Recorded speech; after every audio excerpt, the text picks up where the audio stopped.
Hello, podcast listeners. We know podcasts are a great way to catch up on a program that you may have missed on KSJE, and it's provided as a free service of this radio station. But you know, KSJE is now listener-supported, and so while you enjoy this podcast, we hope that you'll also take some time to join KSJE. Become a member today. It's quite easy to do. Just go to our website at ksje.com/support and pick the level of support that best matches your budget. Thanks again for listening.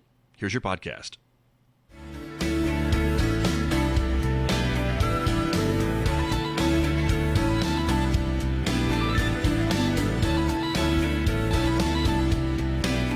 Ten minutes past 8 o'clock. It is Thursday morning, the second day of July, 2026. Good morning, everyone. I'm Scott Michlin. Thanks for tuning in to KSJE, 90.9 FM right here in San Juan County, New Mexico. In Durango, Colorado, you can catch us on the radio at 103.3 FM. And if you're listening to my voice anywhere else on planet Earth, you've gone to our website to listen, streaming all the time at ksje.com. Or maybe you've asked your smart speaker to play KSJE, or you could be listening through the KSJE radio app. It is great that you're all with us this morning. Also, welcome to our viewers who are with us. They're watching me right now because the video of this program is streaming out live to the KSJE Facebook page and also to our YouTube channel. So we're glad that you are all with us today. Coming up on the program, it is our regular visit with archaeologist Paul Reed. He works, of course, with Archaeology Southwest, has done extensive work here at Salmon Ruin and Aztec ruins and much, much more. So we'll be talking with him about some of the jobs that he has done, some of his observations over his long and storied career, which is not over yet, and much, much more. So stay tuned for that coming up in the next few moments right here on KSJE. Then, of course, Mick Hess is standing by to take us roving with the arts, our weekday classical music program. That's coming your way today, just about an hour from now at 9:06 on KSJE. Don't forget, you could also connect with us on our social media platforms of Facebook and YouTube, Instagram, Blue Sky, and X. And if you're a podcast listener, we publish podcasts daily. You can find them wherever you listen to podcasts and maybe discover a new local program that you may have missed recently. KSJE Podcast, also part of the KSJE Radio app, available now at the App Store and on Google Play. You can listen live, listen to podcasts, and much, much more. Outside our studios here at San Juan College, 65 degrees at the moment. We're expecting a few days of sunshine and hot weather. Take a look. Today's high about 91 in Farmington. It'll be partly sunny tomorrow with 93 for a high on Friday. 4th of July, sunshine and 93, and on Sunday, partly sunny, 95 degrees for Sunday. I'll be back with my guest, archaeologist Paul Reed, right after this on KSJE. KSJE is supported by San Juan Regional Medical Center, your community hospital serving the Four Corners.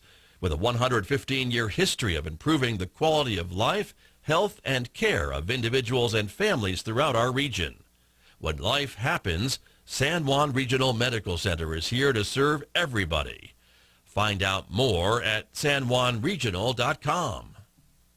Farmington is turning 40 years of Freedom Days into a week you don't want to miss. From July 1st to the 5th, the city comes alive with 5 days of hometown celebration, tradition, and summer fun for the whole family. Kick things off with a Citizens Bank flag dedication, browse treasures at the Gem and Mineral Show, and stick around for crowd favorites like Party in the Park, the Ice Cream Social at E3, the Electric Light Parade, and the Fireworks Spectacular lighting up the night sky. It's a full week of community pride, sweet traditions, and jolt-worthy moments, all in Farmington. Visit farmingtonnm.org.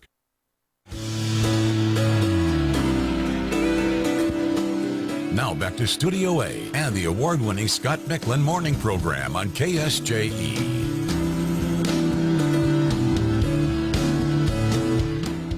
And back in the studio this morning with my guest, as I mentioned, archaeologist Paul Reed is joining us today. He is joining us from his home in the Taos area. Paul, good morning.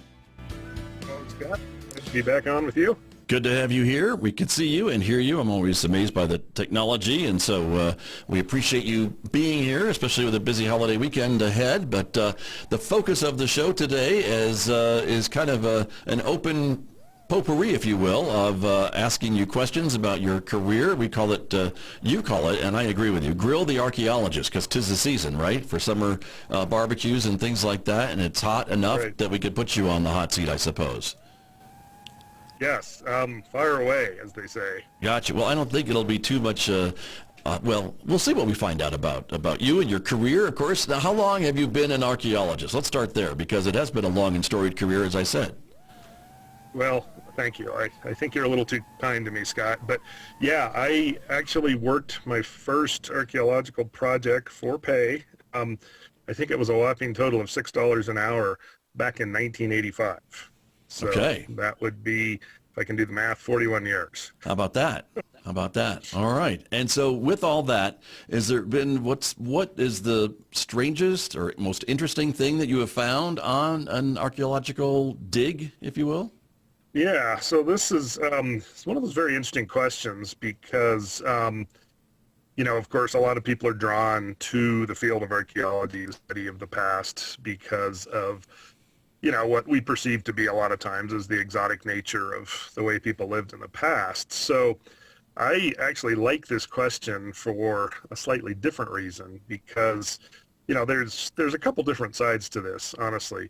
Of course, as an archaeologist who's very interested in the material culture, right, the things that different societies, different groups, different families in the past used to live their lives, I am very interested in those items, but I'm also, and really even more interested in what those items tell us about. Oh, we may have lost you there, Paul, and we did, but he's back. All right. I think you're back, so Can you hear me? please continue. Yeah. Yeah, well, we, the wonders of technology. Anyway, so yeah, I'm as interested in the objects as I am in what the objects tell us about how people live their lives. So there have been places where I've been fortunate to work and where we have recovered many, many, many of those items in different archaeological sites and places as though those families had just walked away from their homes and left them. Interesting. And that could have been hundreds of years ago, I guess, right? Right, exactly. And, of course, we're all familiar with the notion of, the Pompeii premise of, archaeology and, the eruption of Vesuvius, 2,000 years. Oh, we've lost him again. Wow. And then when archaeologists went in to study, they found folks literally in place from, this obviously very horrific event for the people at the time of having their entire lives, their cities buried. But that gave just amazing insight into how those folks live their lives. So, and we don't have anything quite so dramatic, in our neck of the woods. Right. But well, that was going to be my follow-up question. Of these places is a sense of who people were in the past. And for me, trying to get close to people and understand what was important to them and, sort of connect us in this long line of humanity, that's the part that I really love. Sure. And to follow up on that, Paul, I mean, you mentioned, of course, that the Southwest does not have any cataclysmic event like a volcano eruption, at least during times of human habitation, right? And so what do you have any theories as to why maybe folks would have left their homes and places in that state to look like they just kind of just walked away one day? Is there any theories about that, of why the discovery looked like that? Well, I think in the different places that I've been fortunate to work, we do have to sort of look at individual, basically the very individualized findings in one site or another. And, things do happen cataclysmically, certainly not on the Pompeii scale, if you will. Right. But, there are places where I worked where it looked like fairly catastrophic fires had gone through different parts of dwellings, and that had caused people to leave their dwellings and migrate, move on. So, those events certainly happen. At other times and places, it just seems clear with what we've studied that people were ready for a variety of social and environmental reasons to move on and sort of cast their fortune, if you will, in a different place. So we can describe this as idiosyncratic, essentially, right? It depends a lot on that group's prior history, what led them to a specific place to build, if we're talking about the ancient Pueblo past, a small Pueblo, a large Pueblo, the things that kept groups in areas, their ability to farm, to find the other plant and animal resources, to have social interaction with the people who are important to them, to have their cosmological system work, and then the factors that at some point might have essentially helped push them, if you will, out onto a migration and into a different place that seemed at that point in time anyway to, be a better option. And if we look across the planet, this is one of the more fascinating things for me. Through time and space, we see that humans have really been on the move for most of our, 300,000 years of existence. So this idea of migration being life and movement being life, it goes way, way back in our personal histories and in sort of the history of the planet writ large. Right. But yet, and here we're going to be stuck on one question. I apologize, but I do want to follow up as well, because then we have places like Chaco that seem to be a gathering spot for folks who maybe weren't migrating as much. So is that kind of towards the end of that migration era of humanity, at least at that timeline? Well, yeah, I think so. I think, and there have been, archaeologists, a friend who works with me and a colleague, Jeff Clark, has really made a lot of his career studying the movements of peoples. So the idea of migration is really huge. I mean, and this isn't to say that we don't have very persistent sort of deep places all around the world, and certainly in our neck of the woods here in the Southwest, where people made their homes for extended periods of time. But ultimately, we certainly could talk about this, change really is sort of the focus of humans. We get in periods of stability, we seem to like it, but then something comes along, causes us to change. So I think that's a fairly useful lens to look at the past with, as well as our present. Yeah, very true. And as I think about that question, yes, Chaco was a place for gathering, but then even at the end of Chaco, there was migration out from that area, as you and I have talked about over the years. So that kind of tradition continued, if you will. Let me ask you a bit about the field of archaeology for students maybe who've maybe just freshly graduated, newly minted archaeology students for a career and a career pathway. It's been good for you, it seems like. And is there a way to make a living in archaeology in 2026?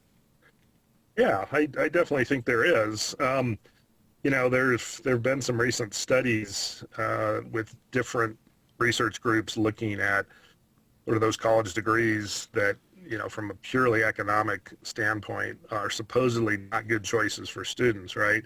And anthropology, unfortunately, seems to score high a lot of times. And so I'm not real sure, what part of that they're tracking specifically. If you look at, like young people today who are getting bachelor's or master's degrees or whatever, thinking about careers in archaeology, there are many pathways at this point to work for different state agencies, for the federal government, to work with private companies that are helping, development projects meet their obligations under our, very necessary cultural and environmental protection laws. Scott, if I was going to throw out numbers, I've looked at this a couple different times. There's 10,000 plus, maybe even double that number of archaeologists employed in the country right now.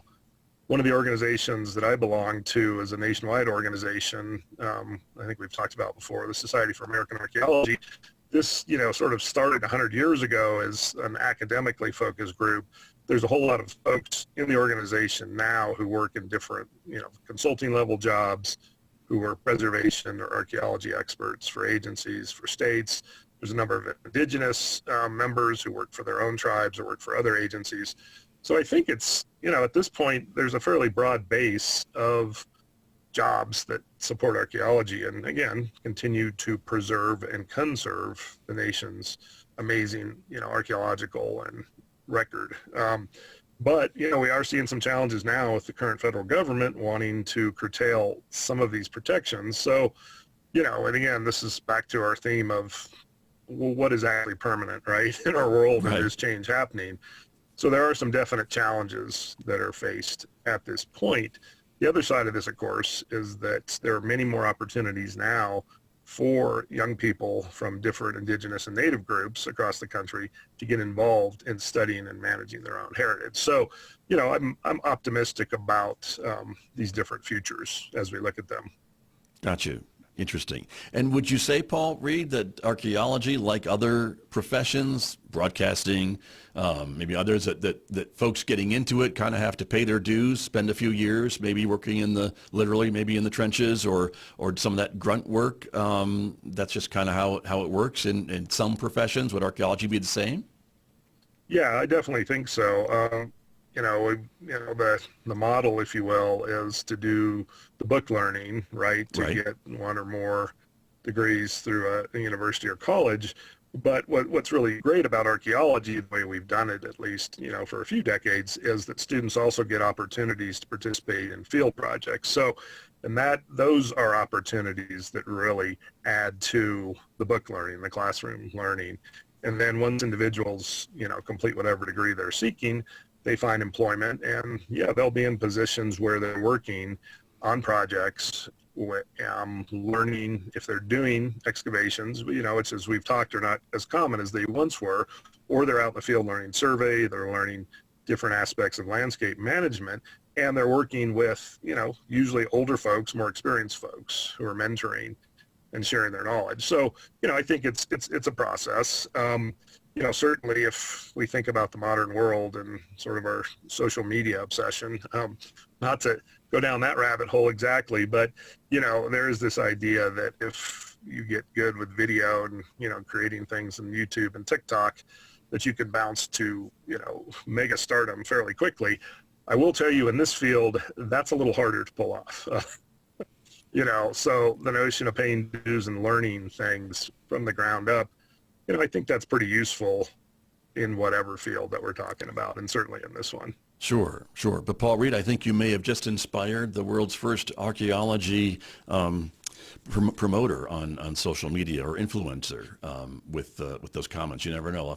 We'll see what happens. And again, not to go down the rabbit hole, but there are some very interesting archaeological podcasters out there who, so for anyone who's interested, just see. Pull up your podcast program and type in archaeology, and you'll get lots of offerings. People with very interesting insights. There you go. Okay, we will see. We'll take a look and a listen, of course. Comparing peoples today, like modern human beings, to the humans that you study and the places that you study, are there similarities? Are there differences? I mean, what conclusions have you drawn? Well, this is really, for me, one of the most fascinating questions, because, for decades at this point, I've been particularly interested as I look at places of the past, again, starting with perhaps architecture, if we have that, material culture, thinking about how people lived. How can I then connect those people in a continuum to what we know about us, people today? And so for me, that's a process of taking, I think, some of the mysticism, some of the notion of the exotic out of archaeology. And again, I mean, we started the show with, what's the most exciting, cool thing? And we could fill in exotic, unusual, different. Those things are interesting. But what for me is most compelling is the lines of life ways, adaptations to the world that humans have that connect us across the planet through time and space.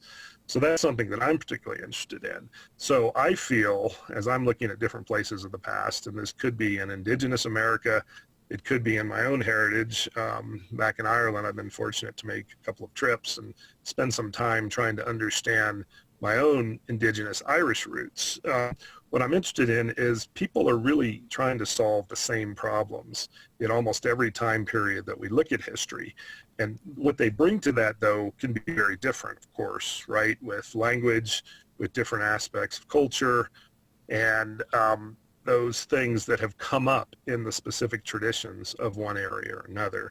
So, and it's not to say that those differences aren't real. The other thing that's hugely different, and this is real. Oh, we may have lost you again there, Paul, for just a moment, so we'll see if we can get you back. My guest this morning. Oh, there you are. Now you're back, Paul. We lost you there for a few seconds. Please continue. Okay, so I think I was getting into the idea of technology being really an important differentiator, if you will, sure, from present past. And different levels of tech, I mean, right. Tech is our thing today, right? Definitely. But how people extract food, how they make their living, how they build their houses, how they get across landscapes, very, very important. But there is an essential humanness that I see in all the places I've been fortunate to study professionally or visit, that there's an essential humanness that connects people from past to present.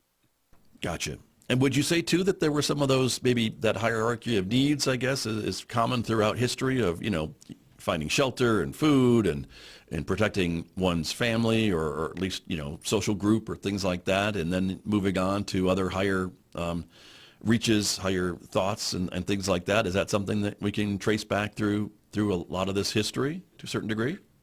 It definitely can, because we are very much part of the biological world. Humans are descended from a long line of primates who were pre-human, if we want to use that expression. And our genus Homo has been on the planet, the best we can think, about 2.5 million years. So those different groups of people went through technological changes, they went through social changes, language developed at some point in the past, and then some of the other aspects that we think of today as, cultural or related to, if we want to use the word civilization, those things have come along through time. But again, the interesting thing for me is we are all still these biological creatures, and we carry the DNA of all of our ancestors from many, many generations past. So I think for me anyway, it's important to keep us well grounded within the idea of the biological world. And yes, appreciate the cultural differences and the things, but also, just understand our fundamental connection to basically all living things on this planet. Interesting. Got you. And let me go back to talk about Chaco for just a moment, asking you a little bit about Chaco Canyon and its location. Of course, today it's in the middle of a desert, but when it was built, conditions were somewhat different than they are today, right? Today it's going to be 95 probably out there, right? But what would you say from your research and studies conditions were like when Chaco was thriving, I guess, with thousands of people? Right. That's one of the real interesting questions. Anytime I go into Chaco with a group of people and, we start talking about the amazing sites that were built there by ancestral Pueblo people, how come these sites are here? What drew people to Chaco? And some of those questions are a little difficult. I think my Pueblo colleagues and friends have some really good insights on that in terms of their deep connections to Chaco. But as we look at the environment and some of the change, we do see that in some of the decades where Chaco was really taking off, in the 900s, the 1000s, the early 1100s, we did have quite a bit more rainfall, and the climate was more favorable for corn agriculture and all the other activities that Pueblo people there were undertaking. So if we go into Chaco today, look at it with our very modern eyes and see, again, what looks like a desert, right? Where, the San Juan Basin, I think, gets persistently about 7 inches of rain on average over all these many years. We'll take the 7 inches and double it during good years. Take the Chaco Wash, which flowed as a river for many of the decades, good portions of the year in Chaco's ancient past. And we do end up with an oasis at Chaco Canyon. And this is not my idea in origin. Archaeologist Gwen Vivian, who we lost a few years ago, Gwen essentially grew up in Chaco because his father Gordon worked on early preservation at Chaco in the 30s and 40s. So Gwen developed the idea of Chaco as an oasis where agriculture, irrigation agriculture in different spots in the canyon was developed. So I think what we need to do, in my view, if we go to Chaco, is try to shed some of our modernist biases, if you will, and think about climate change and see that, if we go back 1,000 years in Chaco and we envision an environment with double the rainfall, that changes things dramatically. And in my opinion, that absolutely made Chaco an oasis and a great place to settle. Gotcha. But we don't see evidence of like trees or other vegetation, right? If it was a completely different climate, I guess, right? It was still somewhat arid, correct? Right. Let's say we go from 7 inches to 14 in some years, and then other years where, it's around 7, maybe it's a little lower, maybe it bounces to 10. What would happen though in that setting with the extra rainfall is the water table's pretty high. And that's the other thing folks need to take into account. Chaco at this point is still manifesting the ravages of many, many animals being brought in to a grassland environment in the 1880s, the 1890s. That dramatically changed the environment, created down cutting and erosion. So during the time that Pueblo people were thriving at Chaco, we've got the Chaco Wash, the Chaco River flowing pretty close to the surface. And we have a riparian environment. So we have cottonwoods, we have willows, we have cattails, we have reeds, we have all those, water focused plants, just like in our river valleys today. So it would have been a very different environment in the vicinity of the river. And certainly as you go further out, more typical of what we see in the high steppe or desert. But it is important as we're trying to envision it, I think, to, put ourselves back into the past and say, okay, I can envision a different environment here and how things were very different for folks. Right. Right. You mentioned technology earlier in our conversations, Paul Reed, and I think there's evidence of that too at Chaco, right? Isn't there been some evidence of irrigation and things like that to kind of tap into the water that they did have and move it around in the valley and use it for agriculture and things like that? Definitely. I mean, one of the most amazing aspects of Chaco, in my opinion, is the skill that ancient Pueblo people brought to managing water. So they collected water on the side of the canyon where, it basically poured off in heavy rainfall events. They collected that water. Well, we've lost him again for a moment, everyone, but we hope that he'll be back. There he is. You were talking about collecting water, Paul Reed. Yes, and really how the Chacos were master water managers and collectors of it. And really that's what made their adaptation, their lives possible in Chaco. Because not only were they using, millions of gallons of water to water crops, they built these amazing great house sites, all the smaller sites, literally thousands of buildings, through several hundred years of time. All those required water to mix, mud and mortar to build walls and have them stand, for what now, 1,000 years later, and more. Right. So that's one of the things I really like to emphasize about Chaco is just amazing water management skills. True. For all the people that were there, right? Right. Yeah. Amazing. I do want to ask you too about some of the work that I know you have done personally and others in the field of archaeology, and that is reaching out to more indigenous peoples, indigenous governments, populations to get their insights on some of the work that you do at some of these sites. And I think you've really opened up a lot more understanding of the significance of these sites, especially here in the Southwest, but other places as well. And that's, I guess, an important component of the field of archaeology today. Right. Absolutely, Scott. This is one of the things that, I'm thrilled to be a part of, even after being in the field for a few decades here, is a transition from mostly non-Indigenous led archaeological projects, preservation work, museum work, all the things we do, towards a present and a future where Indigenous folks in many different groups and tribes are actively managing their own heritage, their own museums, and beyond just the lands that many indigenous groups have, unfortunately fractions of their original land bases from centuries ago, but managing their own lands and sites, but also having much more important input on the lands that are held in the public, either BLM, Forest Service, Park Service. And this is something that, the organization that I'm fortunate to be a part of, Archaeology Southwest now for more than a decade, has really tried to front load relationships with tribes and helping the tribes have good connections with different federal partners. And as we've talked on the show, I've been involved in projects in New Mexico with multiple national parks where we helped bring different Native American groups who are interested in areas to the table to have an active role in managing landscapes, talking about site protection, all of the issues that are critically important. So that, is, I think, one of the more exciting things about where archaeology sits here in 2026.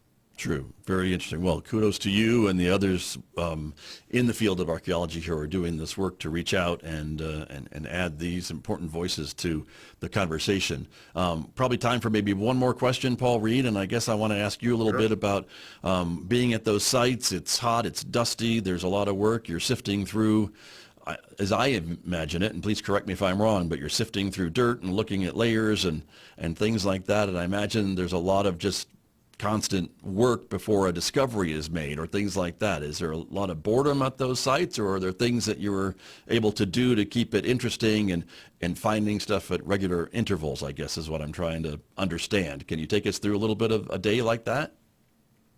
Yeah, sure. I mean, I think that with a lot of the work that all of us do, we have those aspects of the job that might be not quite as exciting as other aspects. And certainly the preparation to try to properly investigate a site, there's background work, there's setup, and then there is the work of just being out in what sometimes is not a very hospitable climate. It can be hot, it can be dry, it can be dusty, it can be windy. And, some of the work I've done in the past, we were out trying to get projects completed in the winter time before, road development projects or others would happen in the spring and summer. So there were several winters where I had folks out working with me through, 10 degrees. So those aspects are very challenging in the field setting. But I think the payoff in all that is doing the careful work of trying to understand the past, understanding, what we're seeing if we are working through, the soils, the sediments of an archaeological site, taking very good notes, of course, and then being able to go back into the laboratory setting, understanding how those artifacts were used, how people made their lives.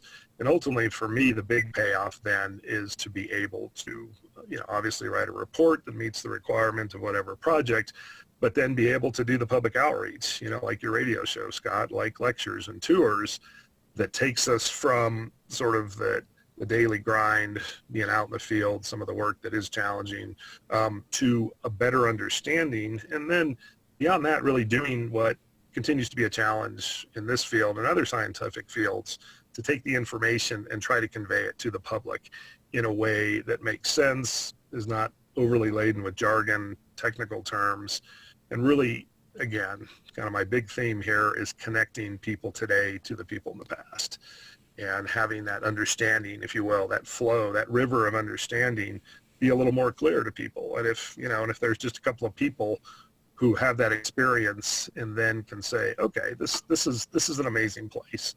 I get it. But it's also a place that was full of people who interacted with their environment. Really, at the end of the day, we're not that different than me. So that's, not to sound too redundant, that's one of the key things for me, is this big connection that we all have, as humans on this planet, trying to make our way. Exactly. Well, and that connection that flows through eons of history, and you're able to share that with us and document it, which is simply amazing. So I always appreciate your time, Paul Reed. I know how valuable it is, and the fact that you spend a few moments with me every month is much, much appreciated. So thank you once again. Thank you, Scott. I'm thrilled to come on and, talk about all these very important and fun issues. Well, I appreciate that, and we'll look forward to next month's conversation, and hopefully you and your family have a very safe and happy 4th of July coming up. Thank you. Same to you. Thanks, Paul. Good to see you. Take care. That is archaeologist Paul Reed. He is my guest, of course. He works with Archaeology Southwest with me here on KSJE. Did you enjoy that podcast? We hope that you did. And if you did, share it with your friends. And if you really want to keep podcasts like this coming, please support KSJE. You can do it easily online at ksje.com.